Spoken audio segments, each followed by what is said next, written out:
The fluorescent lights in the pediatric wing of Presbyterian Hospital hummed with the kind of steady drone that Marcus Chen had learned to tune out over his 3 years working the night shift. His mop moved in practiced circles across the linoleum, the motion so familiar it had become meditative. Back and forth, rinse and repeat, the rhythm of survival.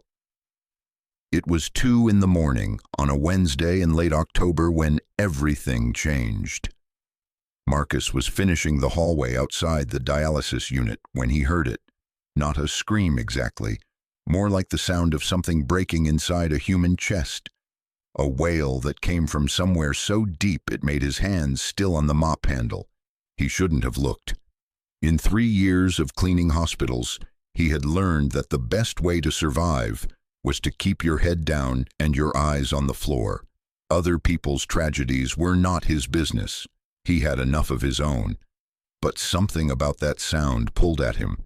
Maybe it reminded him of another hospital room, 5 years ago, another wail of grief that had come from his own throat when the doctors told him there was nothing more they could do for his wife. He left his cart in the hallway and followed the sound. The woman was on her knees in the waiting room, her designer suit jacket crumpled on the floor beside her, her perfectly styled black hair falling loose from its clip. She was holding a cell phone in one hand and a tissue in the other, and she was sobbing with the kind of abandon that suggested she had forgotten anyone else existed in the world. Marcus recognized her immediately. Everyone at Presbyterian recognized Victoria Zhang. She was CEO of Zhang Technologies, the woman whose company had revolutionized medical devices, whose face appeared on magazine covers, whose donations had funded the new cancer wing. She was untouchable, unreachable, a force of nature in heels and power suits. But right now, curled on the floor of the waiting room at 2 in the morning, she looked like every other parent who had ever received devastating news about their child. "Ma'am?" Marcus's voice was soft. "Are you okay?" She looked up at him with eyes that were red and swollen, and for a moment she seemed confused about where she was or who was speaking to her. Her gaze swept over his uniform, his name tag, the mop and bucket visible through the doorway behind him. "My daughter," she said, her voice breaking. "She's dying." Marcus should have called someone, a nurse, a doctor, security, anyone whose job it was to comfort grieving parents. But something in her face stopped him, something that looked like the reflection of his own past staring back at him. "I'm sorry," he said simply. Victoria laughed, a harsh, bitter sound. "Sorry, everyone's sorry. The doctors are sorry. The transplant coordinator is sorry. My ex-husband is sorry." She crumpled the tissue in her fist. "But sorry doesn't give my daughter a kidney." Marcus felt something twist in his chest. Kidney failure. Stage 5 renal disease. She's 13 years old and her kidneys are shutting down. Victoria's voice was flat now, emotionless, as if she had exhausted her capacity to feel. "We've been on the transplant list for 11 months. 11 months of watching her get weaker, watching the dialysis keep her barely alive, waiting for a donor who never comes." She looked up at him again, and this time there was something desperate in her eyes, something that made Marcus want to look away, but couldn't. "Do you have children?" she asked. "I did. A daughter." The words came out before he could stop them. She would have been 12 now. Victoria's expression shifted. Would it have been? Leukemia 5 years ago. Marcus's throat tightened with the familiar grief that never really left, just learned to hide in the corners of his days. "I know what it's like to watch your child suffer and feel completely powerless to stop it." For a long moment they just looked at each other, two strangers connected by the specific hell of loving a dying child. "I'm sorry," Victoria said quietly. Then, realizing what she'd said, she laughed again, but this time it was softer. "That word doesn't help, does it?" No, but it's all we have sometimes. Victoria pulled herself up from the floor, smoothing her suit with hands that still trembled. I should let you get back to work. I'm sure you have better things to do than listen to a stranger fall apart. Not really. Marcus offered a small smile. Mopping can wait. She studied him for a moment, this janitor who had stumbled into her worst moment and somehow made it feel less unbearable. What was her name? Your daughter? Lily. That's beautiful. Victoria sat down in one of the waiting room chairs, gesturing for him to sit as well. To his surprise, Marcus did. They sat in silence for a moment, two people who had no business being in the same room, whose lives occupied entirely different orbits, connected by the cruelest thing in the world, the love of a child and the terror of losing them. The doctors say Emma needs a kidney within the next 3 months, Victoria said finally. After that, the damage will be too extensive. Even if we find a donor, her body might not survive the transplant. 3 months, Marcus repeated softly. I've tried everything. I've called everyone I know, offered rewards, hired private investigators to search for potential donors. I've contacted every hospital in a 5-state radius. Her voice cracked. I'm the CEO of a billion-dollar company. I can buy anything, solve any problem, but I can't buy my daughter's life. Marcus thought of Lily's final weeks, the desperate bargains he had tried to make with God, with fate, with anyone who might be listening. He would have given anything, traded anything to save her, but sometimes there was nothing to trade. If you're enjoying this story so far, don't forget to hit the like button and subscribe. Drop a comment telling me where in the world you're watching from. I love hearing from you. What's Emma like? He asked. When she's not sick, I mean. Victoria's face softened in a way that transformed her completely. She's brilliant, sharp-tongued, stubborn, too smart for her own good. A real smile touched her lips. She wants to be a marine biologist. She can tell you the scientific name of every creature in the ocean. Last year, before she got really sick, she raised $3,000 for coral reef conservation by setting up a lemonade stand outside our building for a month straight. She sounds amazing. She is. She's everything I'm not. Victoria's voice dropped. I'm cold, calculating, focused on profit margins and market share. But Emma, she sees the world differently. She cares about things that don't show up on quarterly reports. She believes people are fundamentally good, that the world can be better if we just try hard enough. She gets that from somewhere, Marcus said gently. Her father, maybe. Certainly not from me. Victoria looked down at her hands. I've spent 13 years building an empire and missing her childhood. I missed her first words because I was in Tokyo closing a deal. I missed her kindergarten graduation because of a board meeting I didn't actually need to attend. I've been so focused on providing for her financially that I forgot to just be her mother. The confession hung in the air between them. And now she's dying, Victoria continued. And all that money, all that power, all those accomplishments mean absolutely nothing. I'd trade every dollar, every company, every achievement to have her back. But the universe doesn't work that way. Marcus understood that feeling, the crushing realization that success meant nothing when the person you loved most was slipping away. He had sold everything to pay for Lily's treatments, their house, their car, his wife's jewelry. In the end, it hadn't mattered. Love couldn't cure cancer. Money couldn't buy time they didn't have. I should check on her, Victoria said, standing. Thank you for listening. I don't usually fall apart in front of strangers. Sometimes strangers are easier, Marcus said. They don't have expectations. She looked at him for a long moment, something shifting in her expression. What's your name? Marcus Chen. Thank you, Marcus Chen, for stopping, for listening, for not treating me like a CEO who has everything figured out. She picked up her jacket from the floor. I'm Victoria, but I suppose you already knew that. I hope Emma gets better, Marcus said. I really do. Victoria's smile was sad. So do I.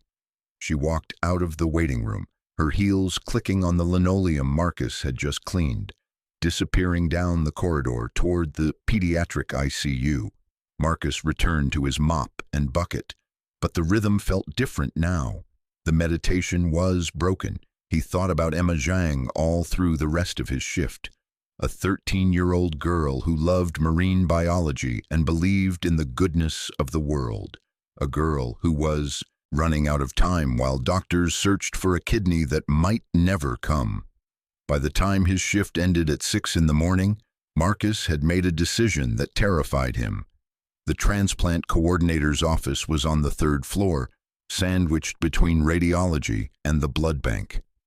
Marcus had never been inside, had no reason to be inside, but he found himself standing outside the door at 8 in the morning, still wearing his work uniform, his heart pounding like he was about to jump off a cliff.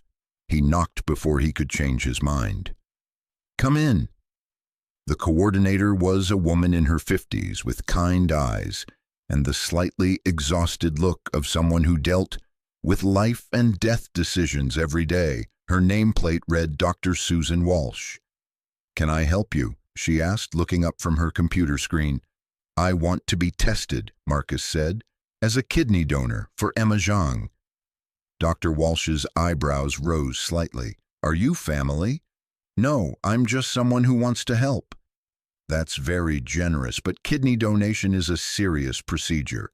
It requires extensive testing, surgery, recovery time. Most people who volunteer as anonymous donors don't fully understand what they're committing to." "I understand." Marcus's voice was steady. "I want to be tested anyway." Dr. Walsh studied him for a moment. "Are you employed by the hospital?" "I'm a janitor, night shift." Something flickered across her face. Not judgment exactly, but calculation. She was probably wondering if he could afford the time off work, if he understood the medical risks, if this was some misguided attempt to get money from a wealthy family. "Mr. Chen, I appreciate your desire to help, but you should know that compatible kidney donors are rare. Blood type matching is just the beginning. There are tissue types, antibodies, dozens of factors that have to align perfectly. The odds of you being a match are very low." "I'd still like to be tested." Dr. Walsh sighed and pulled up a form on her computer. "All right, I'll need some information from you. Blood type?" "O negative." Her fingers paused on the keyboard. "You're sure?" "I've donated blood for years. It's definitely O negative." Something changed in Dr. Walsh's expression. O negative was the universal donor, compatible with any blood type. It didn't guarantee tissue compatibility, but it was the first and biggest hurdle. "Mr. Chen, are you aware that Emma Zhang has been on the transplant list for almost a year? That her family has exhausted every possible avenue, searching for a donor?" "I'm aware." "And you're still willing to go through the testing process, knowing that even if you're compatible, you'd be undergoing major surgery with significant risks and a painful recovery?" Marcus thought of Lily, of how he would have given anything, traded anything to save her, of how powerless he had felt watching her fade. The hospital cafe was nearly empty at noon on a Thursday. Most visitors came during evening hours, and the lunch rush from the medical staff had already passed. Marcus arrived 10 minutes early, ordered a black coffee he didn't really want, and sat at a corner table where he could watch the entrance. He was wearing his best clothes, which wasn't saying much. Clean jeans, a button-down shirt he'd ironed that morning, shoes that were only slightly scuffed. He looked exactly like what he was, a working man trying to appear presentable for an important meeting. Victoria Zhang arrived at 12:03 and Marcus barely recognized her. Gone was the broken woman from the waiting room, the one who had collapsed on the floor with grief. In her place stood the CEO from the magazine covers. tailored black pantsuit, heels that probably cost more than his monthly rent, hair pulled back in a severe bun that suggested absolute control. She moved through the cafe like she owned it, which, given the size of her donations to the hospital, she practically did. But when her eyes found Marcus, something in her polished exterior cracked just slightly. "Mr. Chen," she extended her hand as she reached his table. "Thank you for meeting me." "Ms. Zhang." Marcus stood and shook her hand. Her grip was firm, businesslike, but he could feel a slight tremor in her fingers that suggested the controlled facade was costing her effort to maintain. She sat down across from him, declining his offer to get her coffee. For a long moment she just looked at him, her dark eyes searching his face as if trying to solve an equation that didn't quite balance.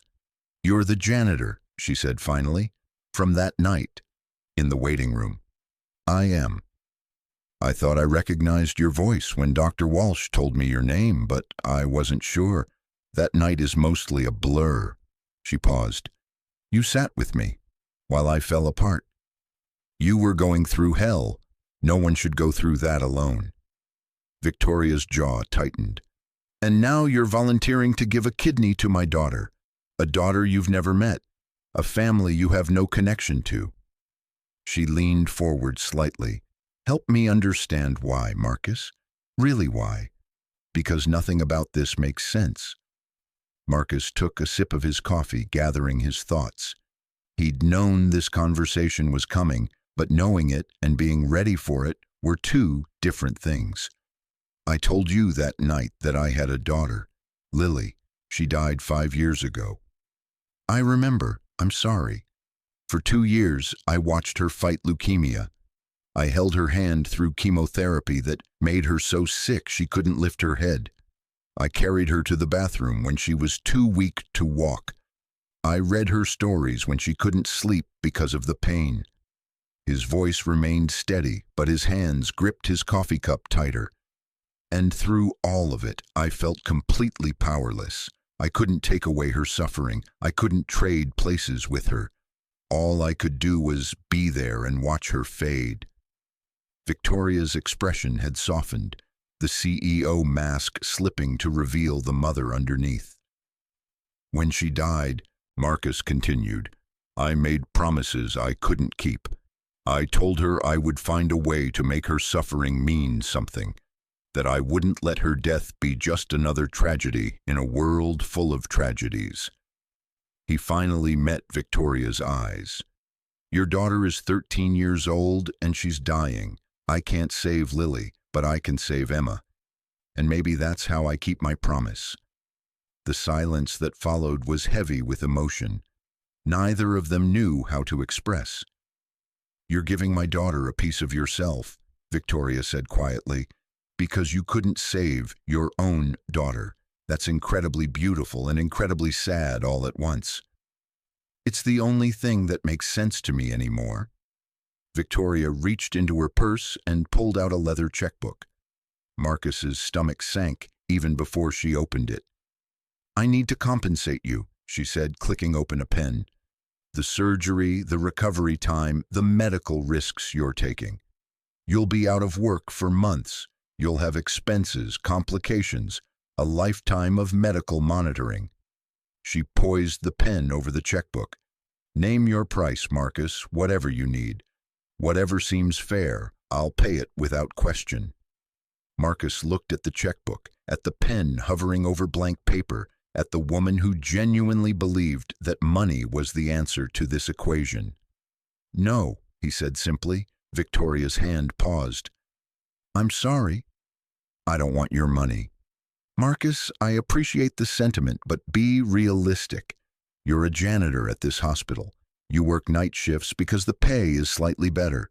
You live in a 1-bedroom apartment in South Philly. You eat instant ramen for dinner." She said it without judgment, just stating facts. "This donation is going to cost you. Let me help." "How do you know where I live?" "What I eat for dinner." A slight flush colored Victoria's cheeks. "I may have done some research. Background check. I needed to know who was offering to save my daughter's life. And what did you find? A man with no criminal record, no debt beyond normal living expenses, no red flags of any kind. A man who's worked at the same hospital for 3 years, who volunteers at a community center on weekends, who donates blood regularly despite barely making enough to support himself. She closed the checkbook, but kept it on the table between them. I found someone who, on paper, has no reason to help a stranger's child, which is why I need to understand your real motivation. I told you my real motivation. Grief doesn't usually make people give away organs, Marcus. It makes them withdraw, become bitter, protect themselves from more pain. Victoria's voice was clinical now, analytical. You're either the most selfless person I've ever met, or there's something else going on here, something you're not telling me. Marcus felt a flash of anger. You think I have an ulterior motive? That I'm running some kind of scam? I think people don't do things like this without expecting something in return, even if they don't realize they're expecting it. Then maybe you don't know people as well as you think you do. The words came out sharper than he intended. Victoria flinched slightly, and Marcus immediately regretted his tone. I'm sorry, he said, rubbing his face with both hands. That was unfair. You're trying to protect your daughter. I understand that. No, you're right. Victoria set down her pen. I've spent so long in a world where everything is a transaction that I've forgotten some people act without calculation. She looked at him with something that might have been wonder. You really don't want anything from me. I want Emma to live, that's all. Why? You don't know her. You don't owe us anything. By all rights, you should resent people like me. People who have everything while you're cleaning our floors and living paycheck to paycheck. Marcus considered the question. It was fair, even if the assumptions behind it stung slightly. I don't resent you, he said finally. I used to, maybe, when Lily was sick and we were drowning in medical bills, watching other families in the hospital who could afford experimental treatments we couldn't touch. I was angry at the unfairness of it all. He paused. But then Lily died, and I realized that money didn't save anyone in the end. Rich kids die. Poor kids die. Cancer doesn't care about your bank account. No, it doesn't. Victoria's voice was soft. You asked me why I'm doing this. Here's the truth. For 5 years, I've been surviving, going through the motions, working my shifts, volunteering on weekends, donating blood because it's one small way to feel useful. But I haven't been living. I've been in a holding pattern, waiting for something to give my life meaning again. He leaned forward, his voice gaining intensity. When I heard you in that waiting room when you said your daughter was dying, something woke up inside me. For the first time since Lily died, I felt like there was something I could actually do. Not just witness suffering, but prevent it. Not just mourn what I lost, but give someone else what I couldn't have. A second chance, Victoria whispered. Not for me, for Emma, for you, for every parent who's sitting in a hospital room right now, feeling the same helplessness I felt. Marcus's eyes were bright with unshed tears. I can't bring Lily back, but I can make sure you don't lose Emma, and that's worth more than any amount of money you could ever offer me. Victoria stared at him for a long moment, and Marcus watched as her carefully constructed composure finally, completely crumbled. Tears spilled down her cheeks, and she didn't bother to wipe them away. I don't deserve this, she said, her voice breaking. I don't deserve you. Emma doesn't deserve to be saved by someone this good when there are probably children with better parents, better families, who need kidneys just as desperately. That's not how it works, isn't it? I've been a terrible mother, Marcus. I've put work first for 13 years. I've missed birthdays and school plays and every important moment because I was too busy building an empire I told myself was for her future. Victoria's laugh was bitter. What good is providing for her future if I'm not there to share it with her? Marcus thought of his own regrets, the extra shifts he'd taken when Lily was healthy, thinking he was building security for their family, the times he'd been too tired to play, too distracted to really listen, the moments he'd never get back. "We all have regrets," he said gently, "but Emma's still alive. You still have time to be the mother she needs. Because of you, because a stranger is willing to give her something I can't. You're giving her something more important than a kidney, Victoria. You're here. You're present. You're learning. That matters.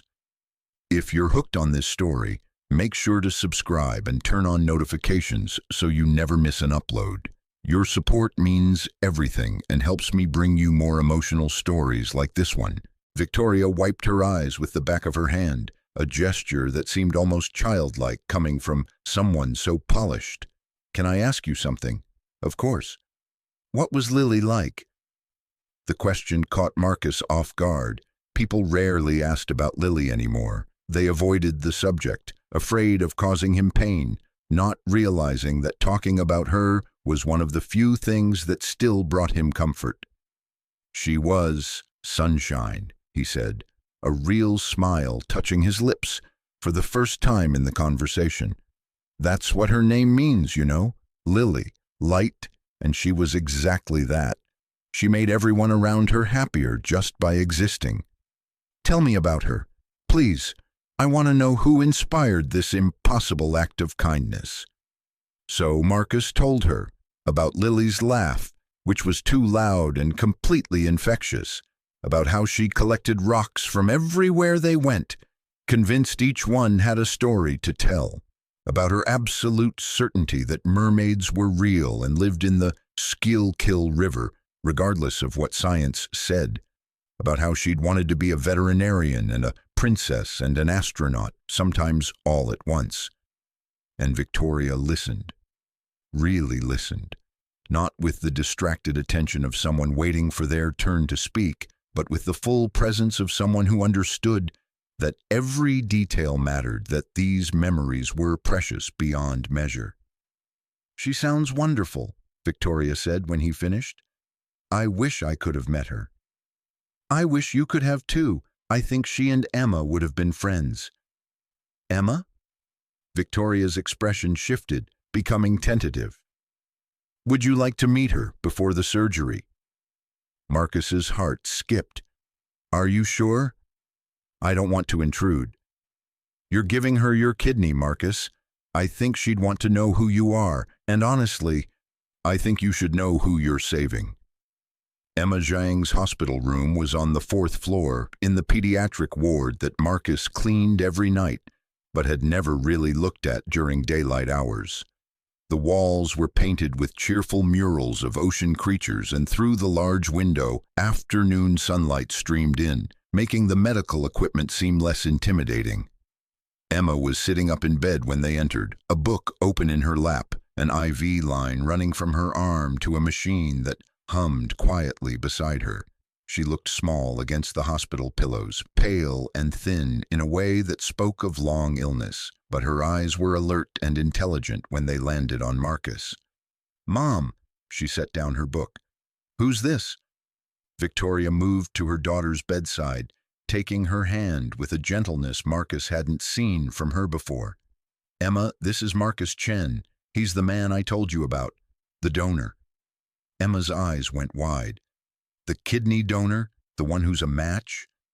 "That's me," Marcus said, staying near the door, suddenly uncertain of how to act around this girl whose life he was about to save.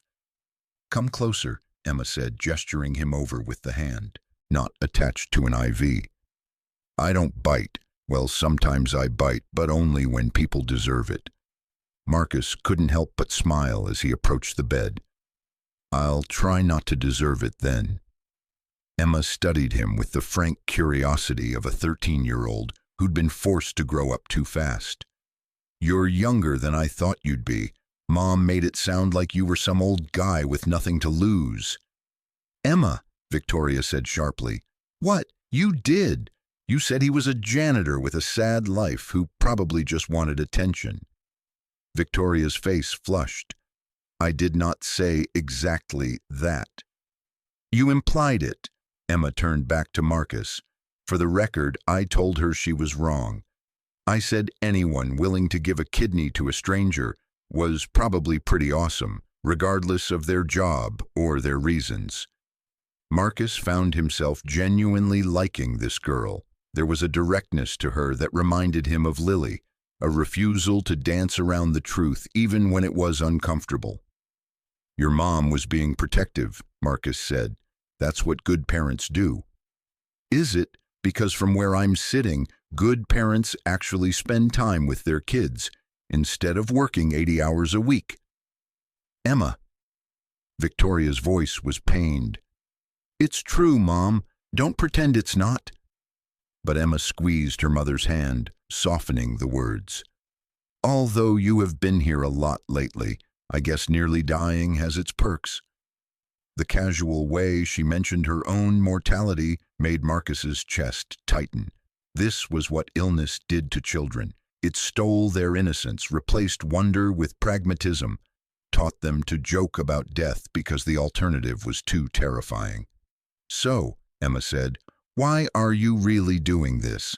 And don't give me some line about wanting to help.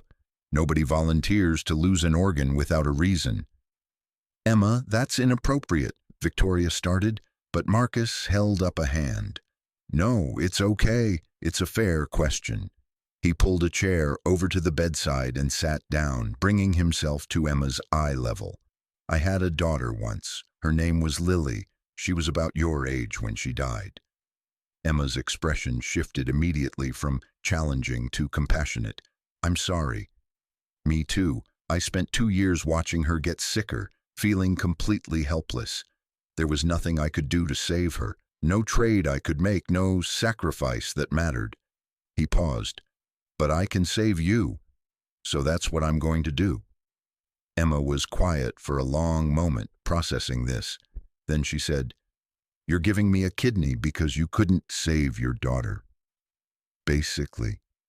That's really sad. Yeah, it is. But also really nice. Emma tilted her head, studying him.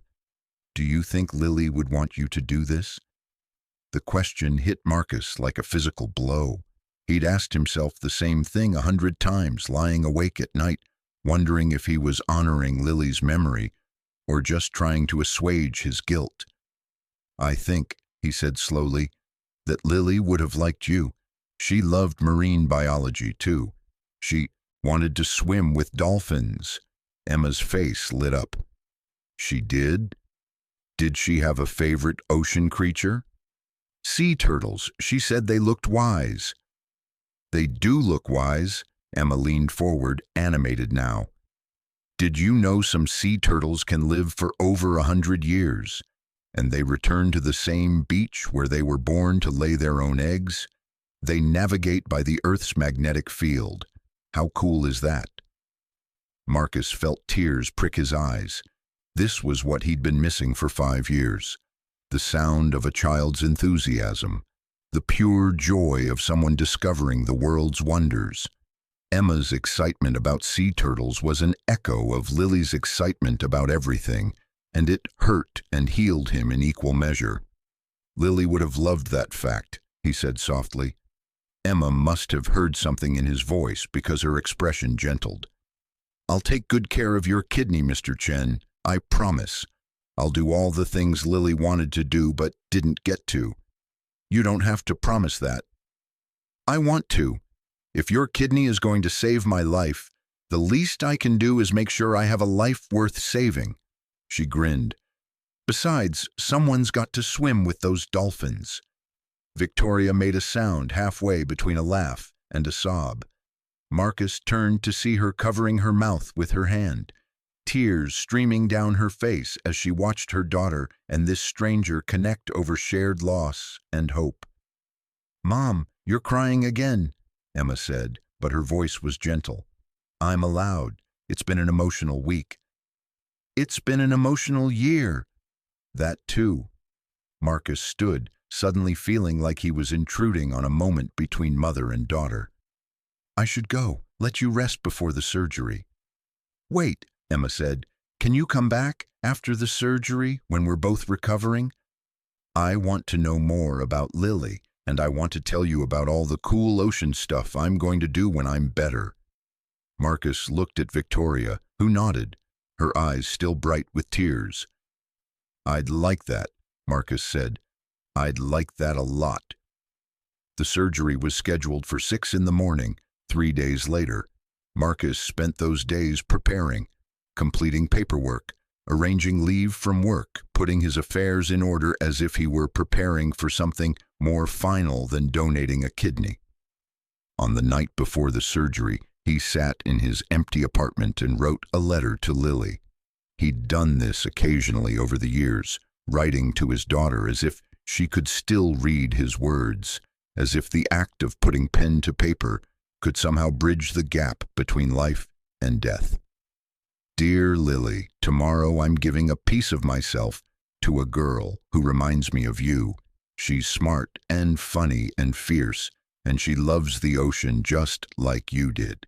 Her name is Emma, and she's going to live because I can help her, because you taught me that love means sacrifice, and that sometimes the most important thing we can do is show up for someone who needs us.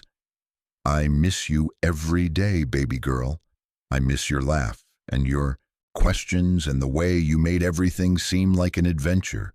But meeting Emma has reminded me that the world is still full of children who need advocates, who need people willing to fight for them. And maybe that's what you wanted me to learn. Maybe that's why I'm still here when you're not. I'm scared about tomorrow, not about the surgery itself, but about what it means. About letting go of the idea that I could have saved you if I'd just tried harder, given more, sacrificed anything.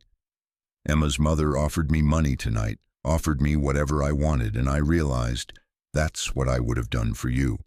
Given anything, paid any price. But some things can't be bought, some losses can't be prevented, and that's okay. It has to be okay. I'm doing this for Emma, but I'm also doing it for you, Lily. Every time I help someone, every time I choose to show up instead of hiding, I'm honoring the way you lived. With open arms and an open heart, believing the best about people even when they didn't deserve it. I love you. I'll always love you, and tomorrow I'm going to save a life in your name." Dad Marcus folded the letter and placed it in the box, where he kept all his letters to Lily, alongside her favorite stuffed elephant and the photograph from her last birthday. Then he set his alarm, turned off the lights, and lay in the darkness, waiting for a dawn that would change everything. The pre-op room was cold and sterile and filled with the sounds of medical equipment preparing for the day's surgeries. Marcus lay on a gurney in a hospital gown, an IV already inserted in his arm, trying to calm his racing heart. Dr. Walsh appeared beside him, her expression kind but professional. "How are you feeling, Marcus?" "Terrified." "That's completely normal. What you're doing is extraordinary but also serious. It's okay to be scared." "Is Emma scared?" "Probably, but she's also excited. She told me this morning that she's going to learn to scuba dive once she recovers, because someone named Lily would have wanted her to." Marcus felt his throat tighten. "She's a special kid." "She is, and thanks to you, she's going to grow up to be a special adult." Dr. Walsh placed a hand on his shoulder. "Thank you, Marcus, for everything." Before he could respond, the curtain around his bed was pulled back and Victoria Zhang appeared. She looked exhausted, like she hadn't slept in days, but there was something else in her expression, something that looked almost like peace. "Marcus." She moved to his bedside. "I needed to see you before they take you in."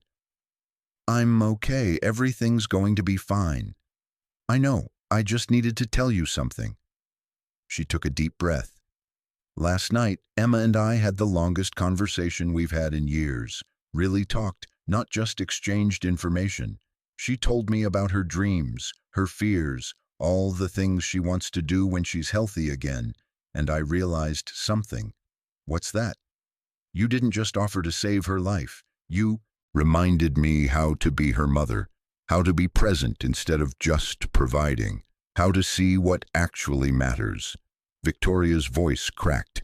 "I spent 13 years building an empire and missing my daughter's childhood, but you, a man who has every reason to be bitter about what you lost, chose to give instead of take, to help instead of hurt.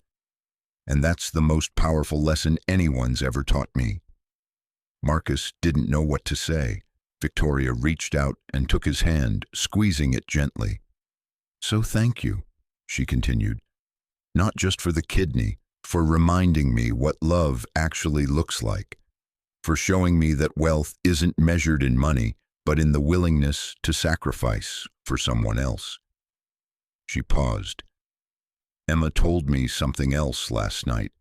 She said that if you're the kind of person who would give a kidney to a stranger, then the world probably needed your daughter to teach you how to be that person. Maybe Lily's purpose was to make you into someone who could save Emma's life." Tears spilled down Marcus's cheeks.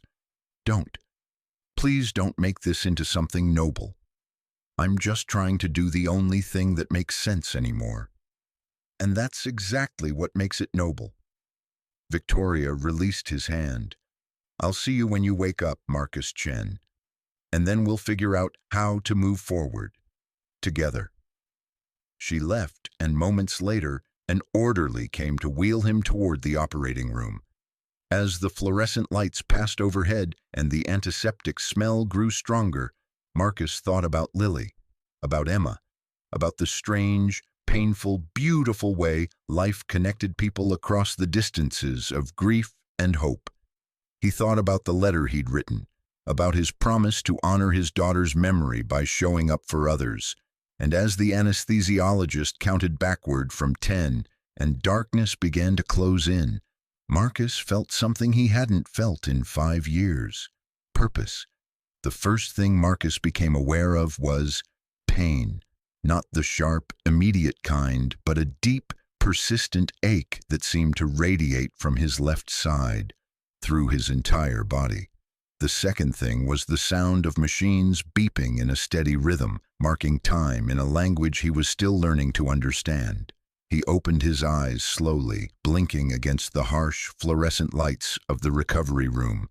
A nurse appeared in his field of vision, her face kind and professional. "Welcome back, Mr. Chen. The surgery went perfectly. You did great." "Emma?" The word came out as barely a whisper, his throat raw from the breathing tube. "She's in recovery too. The transplant was a success. Her body accepted the kidney immediately. Dr. Walsh will be soon to give you more details." Marcus closed his eyes again, relief washing over him so powerfully it felt like a physical thing. Emma was alive. The kidney was working. He had kept his promise to Lily. The next few days passed in a haze of pain medication and brief moments of clarity. Marcus learned that kidney donation recovery was no joke. Every movement hurt, coughing hurt, breathing deeply hurt. The incision along his side throbbed with a persistence that made sleep difficult and comfort impossible. But every time a nurse checked on him, they brought news. Emma's kidney function was excellent. Her color was returning. Her energy was coming back. She was asking when she could see him. On the 4th day, Dr. Walsh cleared him for visitors. Marcus was sitting up in bed, still moving gingerly but feeling slightly more human when Victoria appeared in his doorway. She looked different somehow, softer, less polished.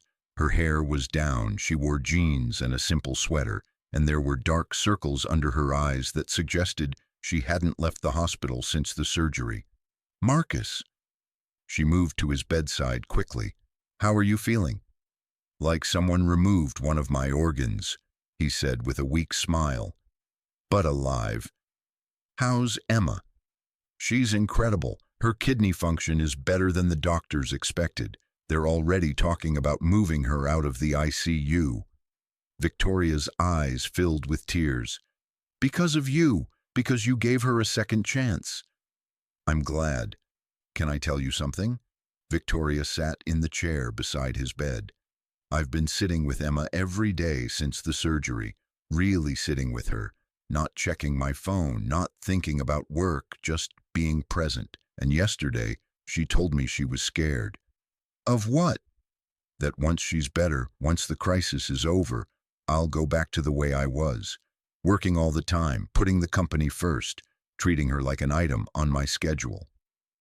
Victoria's voice cracked, and I realized she was right to be scared, because that's exactly what I've always done. Solve the immediate problem and then go back to my comfortable patterns. Marcus shifted in bed, trying to find a position that hurt less. So what are you going to do? Change, really change. Not just promise to change, but actually restructure my life. She pulled out her phone and showed him something. I drafted my resignation as CEO this morning. Marcus's eyes widened. What? I'm not leaving the company, but I'm stepping back from day-to-day operations.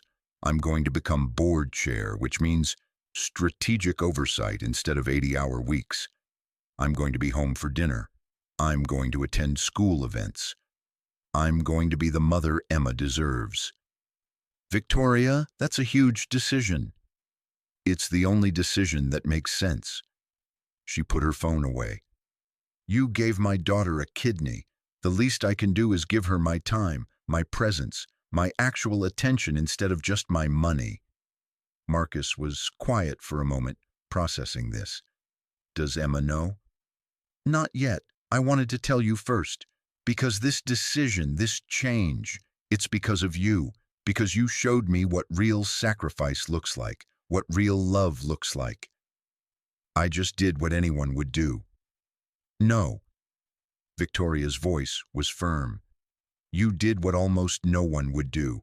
You gave a piece of yourself to save a stranger's child because you understand that life is precious, that time is precious, that being present matters more than being powerful. Before Marcus could respond, there was a knock at the door. A nurse pushed a wheelchair into the room, and sitting in it, pale but smiling, was Emma Zhang. I told them I wasn't leaving until they let me see you, Emma announced.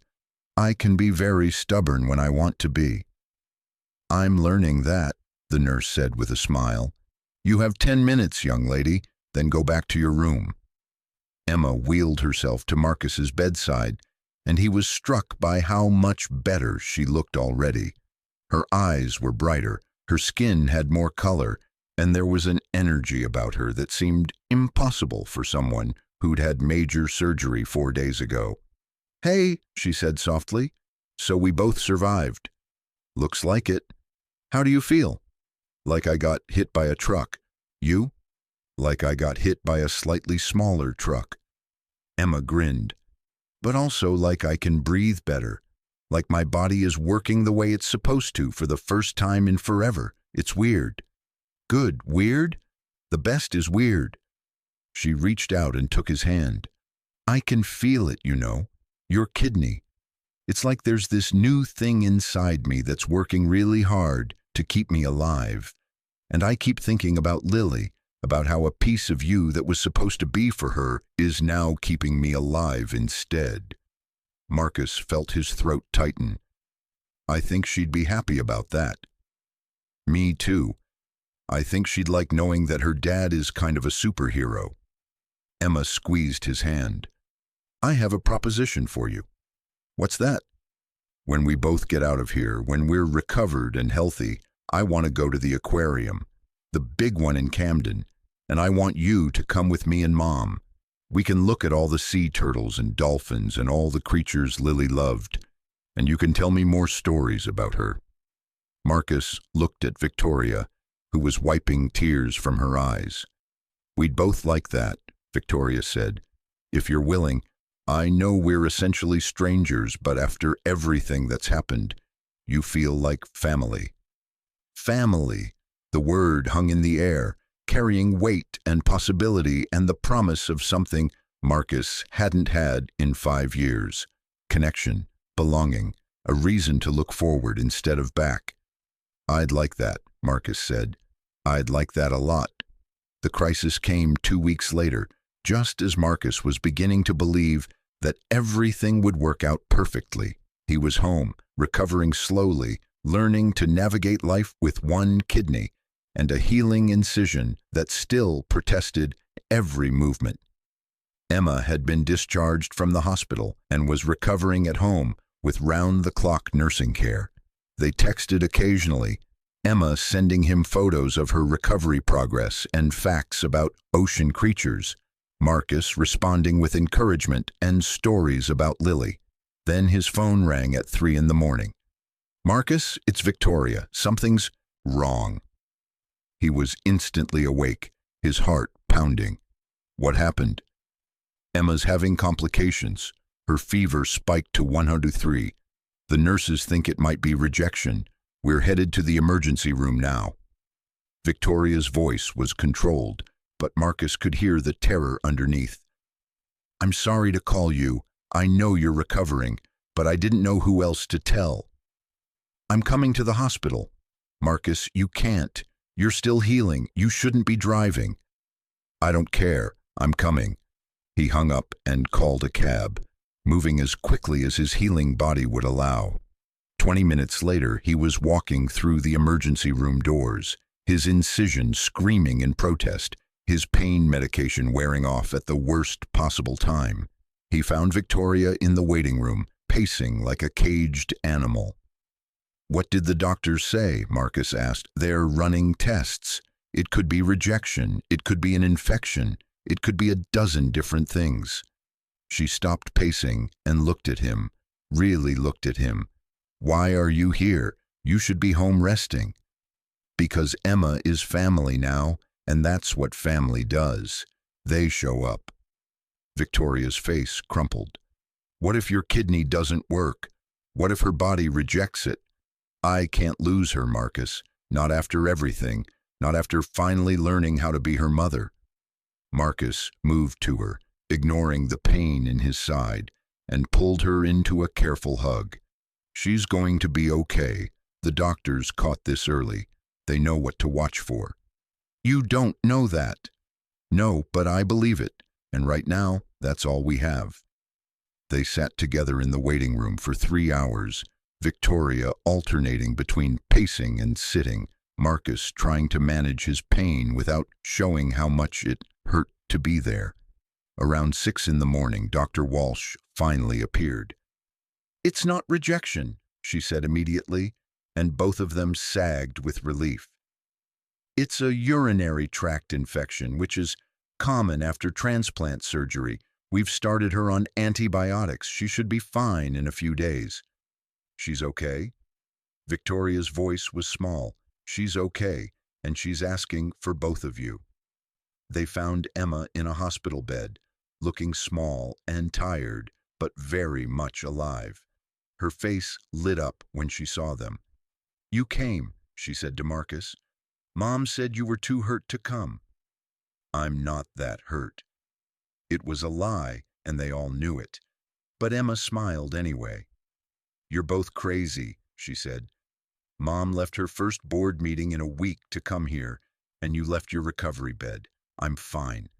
It's just a stupid infection." "It's not stupid," Victoria said, moving to her daughter's bedside. "Nothing about your health is stupid." Okay, point taken." Emma looked between them. "Can I tell you guys something?" "Anything," Marcus said. "For the first time in my life, I feel like I have a real family, like I always had Mom, but she was never really there. And I had Dad, but he's in Singapore now with his new family. But now I have Mom, who's actually present, and I have Marcus, who saved my life and tells me stories about Lily, and I have this whole new thing that feels like what family is supposed to be."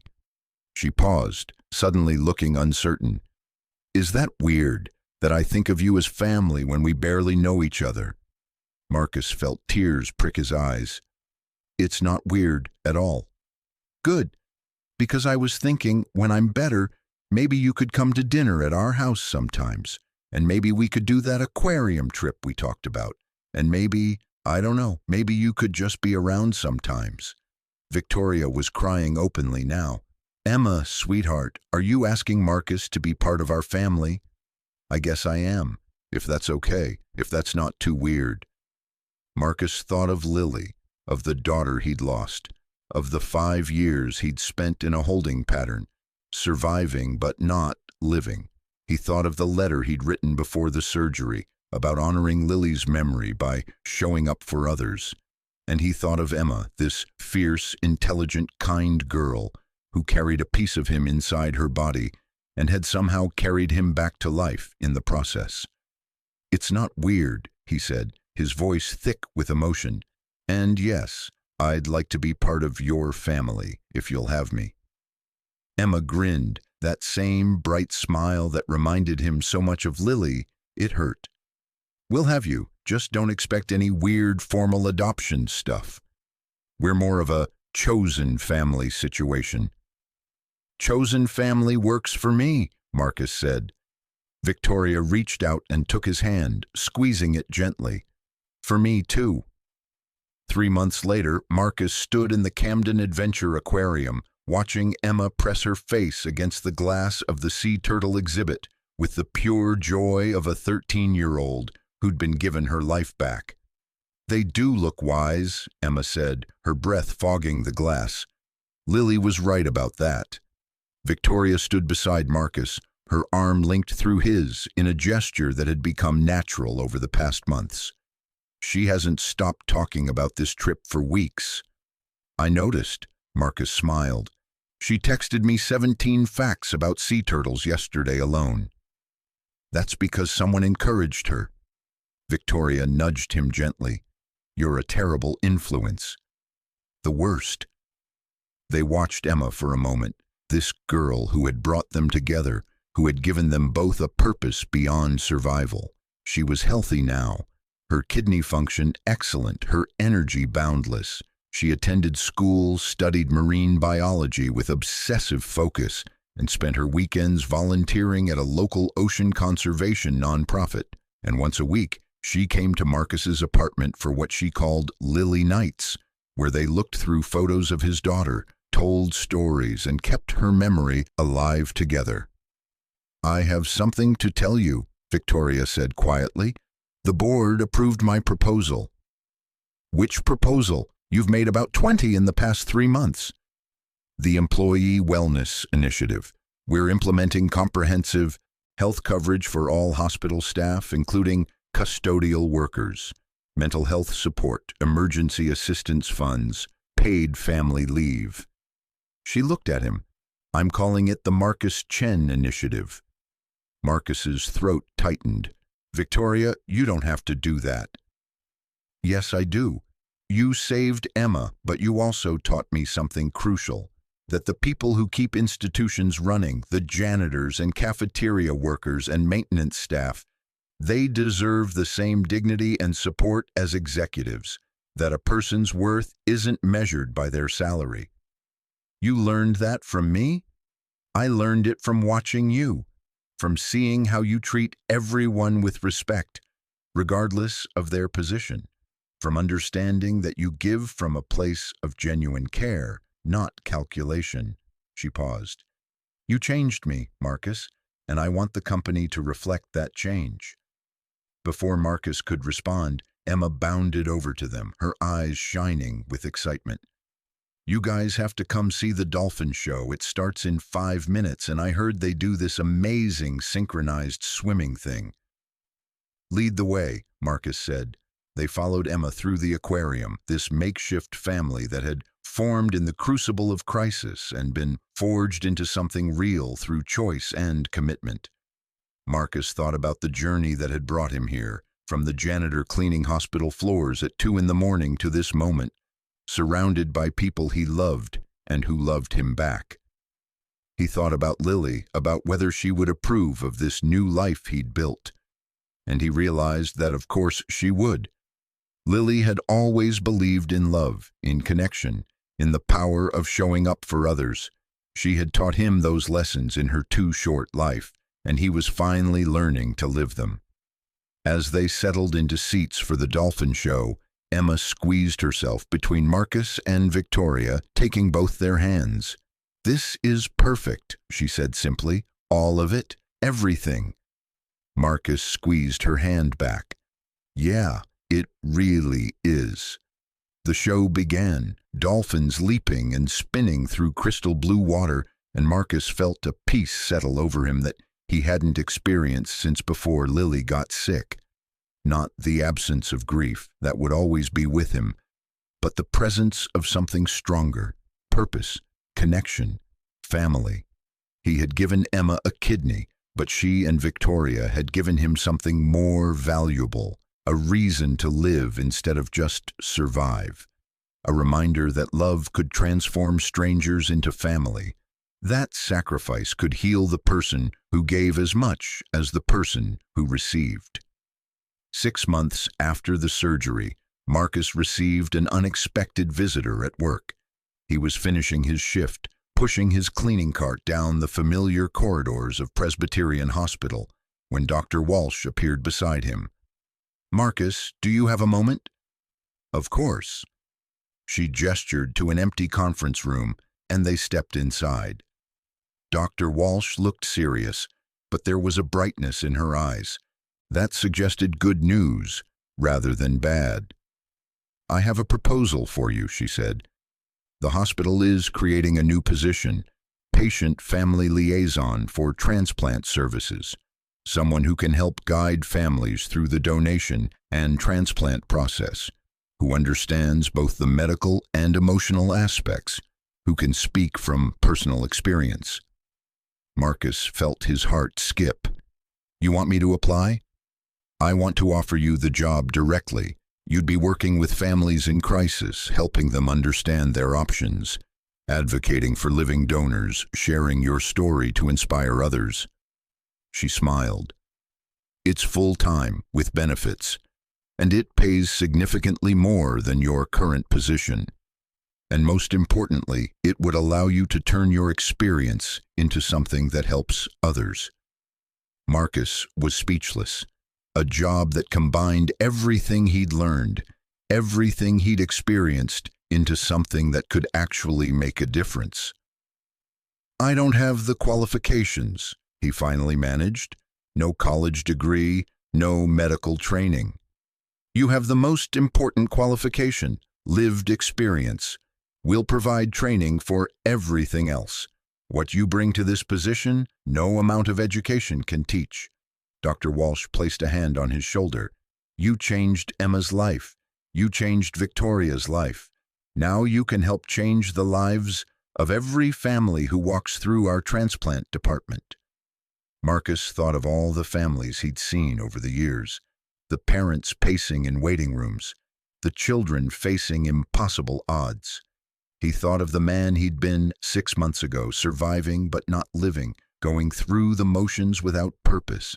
And he thought of Lily's voice in his head, saying what she would have said, "Do it, Daddy, help people. That's what we do." "When do I start?" Marcus asked. Dr. Walsh's smile widened. "Monday, if that works for you." Monday works perfectly. The hospital held a small ceremony to announce the new position and the Marcus Chen initiative that Victoria's company had funded. Marcus stood uncomfortably at a podium, facing a room full of hospital staff, board members, and patients, including Emma and Victoria in the front row. He had prepared remarks, carefully written and rehearsed, but when he opened his mouth, different words came out. 6 months ago, I was a janitor cleaning floors in this hospital. I was invisible. I was surviving, but I wasn't living. I'd lost my daughter 5 years earlier, and I'd been stuck in that moment of loss ever since." He paused, looking at Emma. "Then I met a family in crisis, a mother who was willing to give anything to save her daughter, a daughter who was running out of time. And I realized I had something I could give. Not money, not power, not influence, just myself. Just a willingness to show up and do the hard thing because it was the right thing." His voice grew stronger. "That decision changed my life. Not just because it led to this job or this initiative or recognition I never asked for. It changed my life because it reminded me why I'm here. Why are any of us here? We're here to show up for each other, to sacrifice when sacrifice is needed, to give without expecting anything in return. He looked at Victoria. I learned that the people we think have everything are often just as lost as the people we think have nothing. That wealth isn't measured in bank accounts, but in presence, in time, in the willingness to change when change is hard.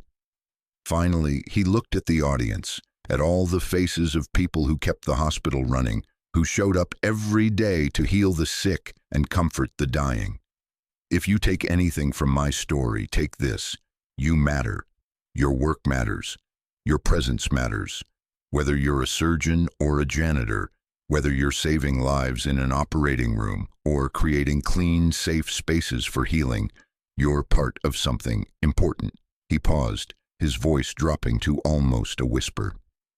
My daughter Lily taught me to see the value in every person, to approach the world with an open heart, to believe that love was always the answer. I forgot those lessons for a while, but Emma and Victoria reminded me, and now I have the privilege of reminding others. He stepped back from the podium. Thank you for listening. Thank you for showing up. Thank you for caring about people beyond just treating their symptoms. That's what makes this place special. That's what makes all of us worth celebrating. The applause that followed was warm and sustained, but Marcus barely heard it. He was looking at Emma, who was crying and grinning at the same time, and at Victoria, whose expression of pride and love was so clear it took his breath away. After the ceremony, after the handshakes and congratulations and photographs, the three of them stood in the hospital parking lot, watching the sun set over Philadelphia. Lily would be proud of you, Emma said quietly. I think so too, Marcus replied. I know so, Victoria added. You've honored her memory in the most beautiful way possible, by living fully, by loving generously, by showing up even when it's hard. Emma slipped her hand into Marcus's.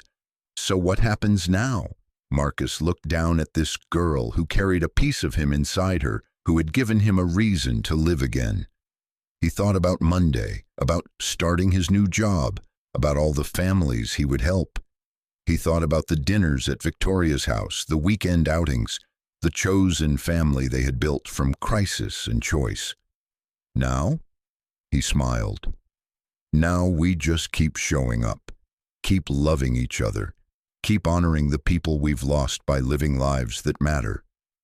Sounds perfect, Emma said, and as they stood together in the fading light, Marcus realized it was perfect. Not perfect in the fairy tale sense. There would still be hard days and painful memories and moments of grief that would catch him off guard, but perfect in the way that real life was perfect when you filled it with real love. He had lost Lily. That would always hurt, but he had found Emma and Victoria. He had found purpose. He had found a way to transform his grief into something that healed others.